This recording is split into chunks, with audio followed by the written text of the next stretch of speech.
Coming up on Saturday, February the 29th, the General Morgan Inn right next door to us here is going to seem a little more like Vegas coming up as they're having a casino night fundraiser for Youth Builders of Greeneville. And this morning, Julie Colotti and Genevieve Fernandez join us from Youth Builders to tell us more about this big event and some other things y'all have coming up as well. Welcome, ladies. Appreciate y'all being here today. No, thanks for having us. We talked about this just recently, but it bears reminding folks, this is going to be a nice event. Y'all are raising money for a new pavilion at the Boys and Girls Club. Yes, we've aligned ourselves with Boys and Girls Club this year because we really want to have more of an impact on the community. So we searched out for a project. Boys and Girls Club is building a new location anyway, so we kind of jumped in on that and said, hey, we'd like to contribute. So our fundraising efforts for this event will be targeted at a new pavilion. And that new pavilion is very much needed. Yes, yes. We need to have the children to have a place to play outside, but you know, it rains here in Greeneville sometimes too. We want to keep them safe. We want to keep them safe and dry. That's exactly right. Let's talk about Youth Builders just a little bit for folks that may be tuning in for the first time. Tell us more about Youth Builders of Greeneville. Well, Youth Builders has been around for over 70 years, and we're involved in multiple things in Greeneville and Greene County to help contribute to the children's lives and make things better. So one of the things that we do is we offer scholarships to 3 recipients, graduating seniors. We're also involved with Day for Kids, with the Boys and Girls Club. We are involved at Holston Home. We do projects with the girls there and things like that.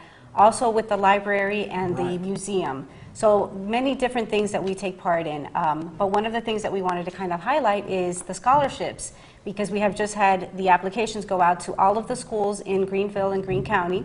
So if your student is a senior, and this also goes to homeschoolers, which is the first time that we're actually offering it to them as well, make sure that you pick up an application, fill it out, and turn it in by March 31st. March 31st. And where can they pick those applications up? At their guidance office. If they're homeschooler, where can they pick it up? I believe they're going to be available at co-op with the association. So, but we can get those details. I think they're available to the children from the organization. And let's talk more about these scholarships. How many are you giving away, and what are some of the things you're looking for as far as those scholarship recipients? So we have 3.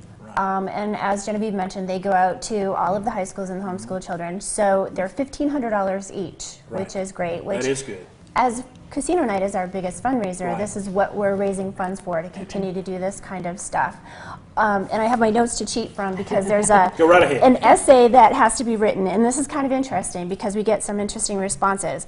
As a citizen of Greeneville and Greene County, what is something that the community needs? So to see a teenager's perspective for what they think the community needs is really kind of interesting to us. So that, along with academic ability, a few other things, there's a whole list of things that have to be provided, but it's a pretty grueling process. We have a whole committee that goes through and reads them. I would not want to be on that selection committee because there would be a lot of folks to have to. I mean, there's so many bright students out there that this is going to be hard to whittle all that down. Yeah, we have great fun meeting these kids. They actually, the recipients get to come to our end of year celebration in May, and they get to be celebrated by all of Youth Builders at our meeting. Very good. When are those going to be handed out? They're out now. They're in the schools now. When are those scholarships going to be presented? They'll be handed out. Deadline is March 31st. Okay. And I think they get handed out before our May luncheon. So, very good. Yes. All right, now let's switch gears. We're going to go back to casino night because that is coming up quickly. You know, we're going to be gambling, but not for real money. Not for real money. I want everybody to understand that. That's right. This is just gambling for fun. Gambling for fun. And to raise money. And to raise money. So this is our biggest fundraiser of the year, as we mentioned. We're looking for people to come and play, dress up, have a fancy night out. We're looking for sponsors as well to sponsor the gaming tables. The 29th of February. Yes, it's going to be so much fun. You're going to have a silent auction. Silent auction also, yes. So that will be fun to help raise a little bit more money so maybe we can do more scholarships next year and more programs and really get that pavilion going for Boys and Girls Club. Ladies, thank you all so much for stopping by today. Thanks it's going to be such us. a fun night. So if you like rolling those dice or spinning that roulette wheel or playing blackjack, whatever your game is, you can come and do it and raise money for a great cause. It is the Youth Builders of Greeneville. Their casino night's coming up February 29th. It's going to be a great time for a great cause.